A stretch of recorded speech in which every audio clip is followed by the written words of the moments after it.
Good evening. So once again, I am or Andrea Toledo, and I am a young researcher in maritime security governance, and I work with Indo-Pacific Alliance as the assistant and ever-reliant warrior on behalf of Professor Amparo Mimi Fabe. And tonight, I would like to talk about maritime security governance and how it can benefit local communities in terms of livelihood equity. When it comes to maritime security, a lot of indigenous peoples perceive it more as a maritime insecurity issue. And we have talked about how difficult it is to do sustainable research that provides real-time data because of how expensive it can be, and also the access to human resource that can do this 24/7. So on my mother's side, I belong to a tribe called the Manobo and the Bajau. So the Manobo is a tribe, a literal tribe in the Philippines that in the meaning of the word man, nobo is river people in English. And so the on the Manobo side of my mother's family, we are better adjusted. So 50% of our time is at sea and 50% is on land. And on one of our mother's ancestors is also Bajau. But Bajau, the Bajau Laut of the Philippines, they do not really identify as Filipino. They are sea people, so they do not regard themselves as Indonesian, Malaysian, or Filipino. In terms of population, the Bajau Laut is around 400,000 in the Philippines. Those that they're not in particular given any IDs, but it's just a rough estimate that our census can come up with. And the Manobo, our tribe, has about 600,000 people. So together, you can see that our tribes are about 1 million. So that is a significant human resource that remains vastly untapped for maritime security governance, both for the ASEAN and the Indo-Pacific region, especially because the Bajau Laut and of all of Asia, ASEAN, traverse the Coral Triangle. So and even it goes way past the Coral Triangle, because some of the Bajau Laut reach the seas of Hawaii, and they don't really observe that. They don't understand the laws, the abstract concept of nation states do not apply to them. And so very few Bajaus have intermarried with even the littoral communities like the Manobo. So today I would like to share about also the non-traditional security issues that include environmental security issues such as the effects of climate change and the transboundary pollution effects that we are facing, especially in tribes like the Manobo and the Bajau. So how do we do the regional cooperation to combat the climate change threats in Indo-Pacific and ASEAN seas, as well as the transboundary pollution issues? So these are things that for sea people, we don't want to be called sea gypsies. There's in the scholarly world, there's a tendency to call the Bajau Laut as sea gypsies or sea nomads. And so as one of the few descendants that have had the unique opportunity to become educated, I do advocate that we would prefer that we are called sea people instead of sea gypsies or sea nomads. And so one of the unique qualities of the sea people traversing the Coral Triangle, which includes, of course, Indonesia, Malaysia, Papua New Guinea, the Philippines, Solomon Islands, and Timor-Leste, is that it is one of the most important reef systems in the world. And it covers more than 132,636 kilometers, and it is considered to be the highest in terms of coral diversity in the world, even though it is covering only 1.5% of the entire total ocean area. And the sea people um, traverse the coral triangle without really thinking, in terms of what high tech, like as I mentioned earlier, India is so much far advanced when it comes to technologies, and our sea people, we only do traditional boat making, and if resources permit, then there would be a simple motor that can help them reach further into sea. But really, as a peace loving community, the Bajau Laut, the reason that they keep moving from one nation state to another is that they really will not want to get IDs or passports because they don't vote. So only the Bajau that have intermarried with some of the littoral communities like the Manovo, or some who have intermarried, a very very few who have intermarried with open-minded Tausug. So these are tribes, the Tausug and the Manovo. We are considered the warrior tribes of the Philippines.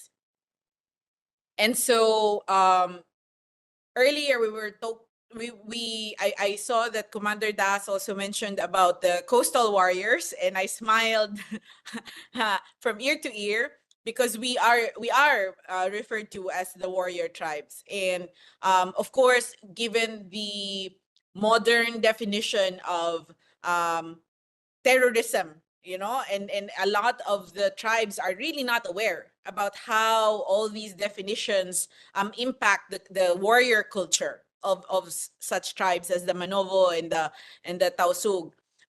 We are the only littoral communities that have retained our identity because we know how to fight. Bajau Laut, and for example, in my family, we have a grandfather who is Bajau Laut. So we just joke that we have the blood of mermaids because we can genetically stay underwater for a long time. And and so the monitoring real time of what's happening underwater might be expensive if it were to be done by the scholars 24/7, but we do have for at least 400,000 Bajaus that temporarily stay in the Philippines, especially in the southern part of the Philippines, which is Mindanao. However, I would like to share with this maritime dialogue that because of the incursions of China and all the aggression that we know that the Coast Guards of the Philippines are responding the best way they can, but the first ones to be affected by the aggression of China is also the sea people. And what is the effect in the last 5 years, especially during the height of the pandemic? We have our organization, the Indo-Pacific Alliance, has also done extensive research about how many Bajaus or many sea people are being trafficked to places in the Philippines like Cagayan de Oro City to become beggars. And so, because of the Bajau's affinity to the sea, they need government to support acquiring fishing gears that support sustainable fishing, and to empower them to establish and run their own fishing cooperatives. They can also be assisted in maintaining and propagating mangroves, which are essential for the propagation of fish stocks. They can also be helped in marketing their produce and provide on-site education. We have been proposing that if we cannot force the sea people to go on land to study. So our proposal is to, before we can tap them as human resource for maritime security governance, that first we must be able to creatively provide a solution such as floating schools, and say in Bungawi, in Tawi-Tawi, in Davao, and then in these floating schools which we propose, we can teach them not only seaweed, regenerative seaweed farming, shellcraft, fish processing, but we can also, with the help of the Indian government, um, see which of the young sea people, the teenagers, can be tapped, since they will be quick to learn the technologies that are required for keeping real-time data of what's happening, not just on the surface level, but also underwater. So I'm sure for all our participants that are familiar with the sea people, with the Bajau Laut, we only do sustainable fishing. It's spear fishing. It's very it's very traditional, and we don't really damage the coral reefs or the resources the way like big trawlers damage the seas. And so um, with the ever expanding demand for fish as the primary source of protein, um, it there are many non-indigenous people but Filipino fisher folk that have resorted to the use of illegal fishing methods, including dynamite and cyanide fishing. So we propose that farming algae, like lato or Caulerpa racemosa, is something that we can teach the sea people, and that they can also be trained and equipped to do fish farming in the open sea. So these are things that, because they are not many of the Bajau Laut in Indonesia, in Malaysia, and the Philippines do not have IDs.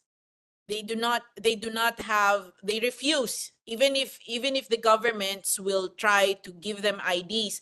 The point that they do not vote, they do not identify with the modern day invention of nation states. They do not. The last leader that the Bajaus are actually aware of is already a dead sultan from more than 1,000 years ago, and they don't know the prime minister, they don't know the presidents, they don't know the mayor, they don't know anyone. They only have oral tradition of the last sultan that sent them out to sea to find a missing princess, and then they never got called back, and then that's it. They've been roaming in the seas. So some of our concerns is that um, we don't also provide health facilities for the sea people.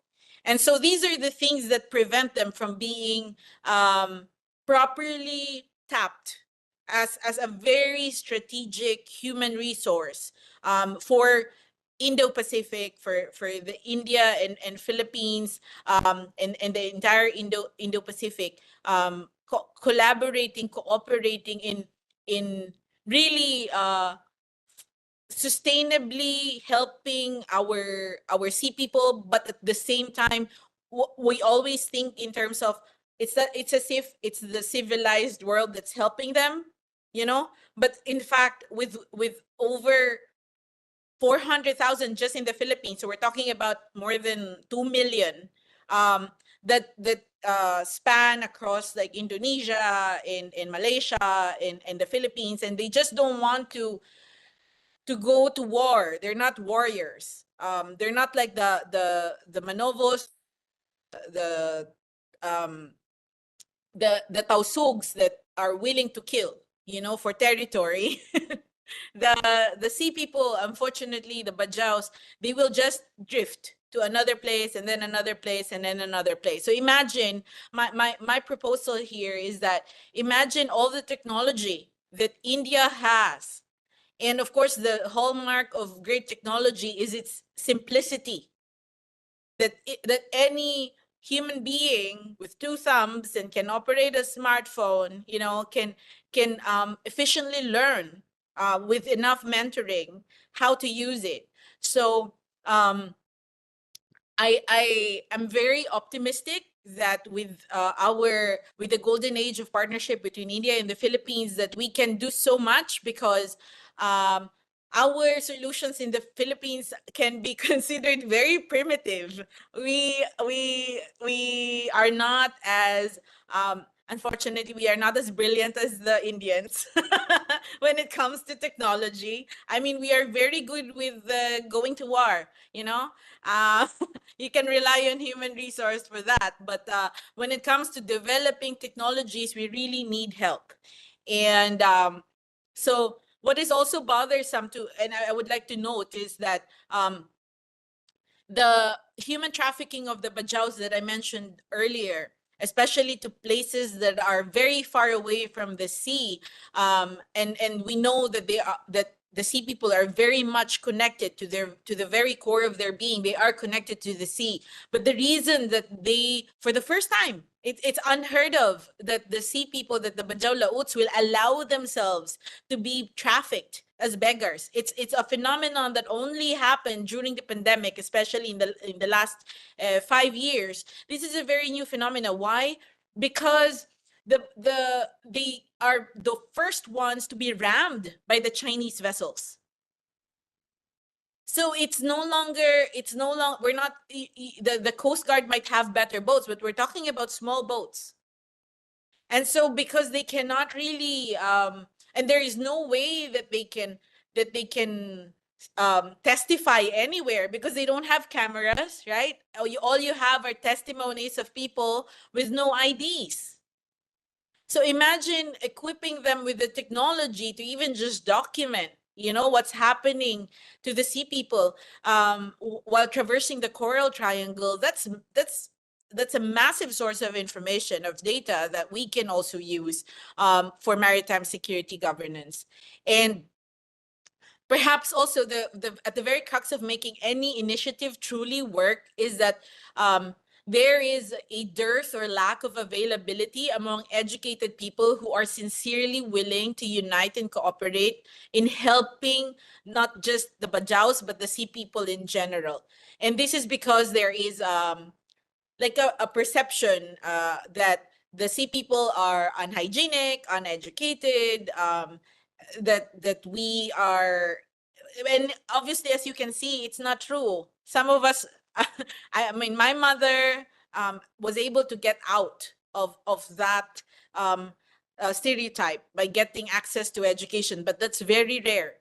And so I think that it's important that when we talk about solutions, we like Commander Das mentioned earlier, and I resonate with this very deeply, is that we need to think of bottom top approach more than top bottom solutions that are often at the core of policy making, regardless of what country or region we belong to.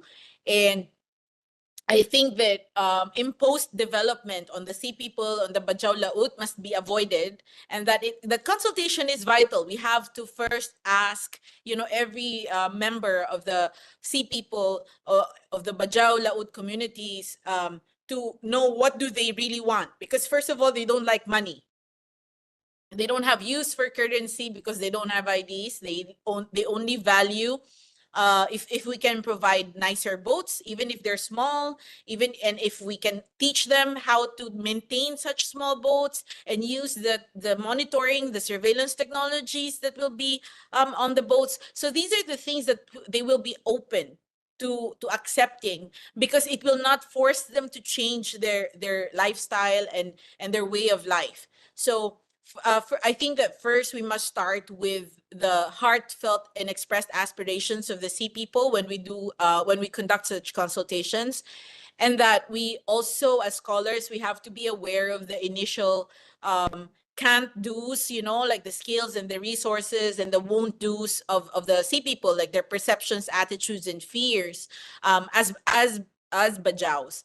And so of course, I don't want to extend beyond the 10 minutes that was given to me, but I very much look forward to learning more about all these technologies. I'm very excited to learn more about all these technologies that I can help scale, not only in terms of understanding and learning for our military and PNP, the police officers in the Philippines, but also for the sea people, the very tribe that I belong to.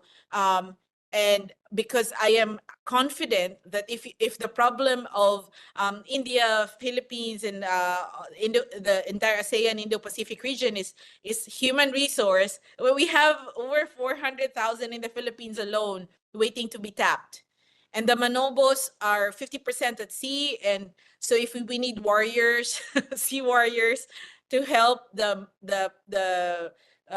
manovos and the tausugs, who are more open-minded, are willing to work with the Bajau Laut as a necessary added security on the boats. So I feel that there are a lot of exciting collaborations up ahead, and I look forward to learning more from all of you. Thank you very much.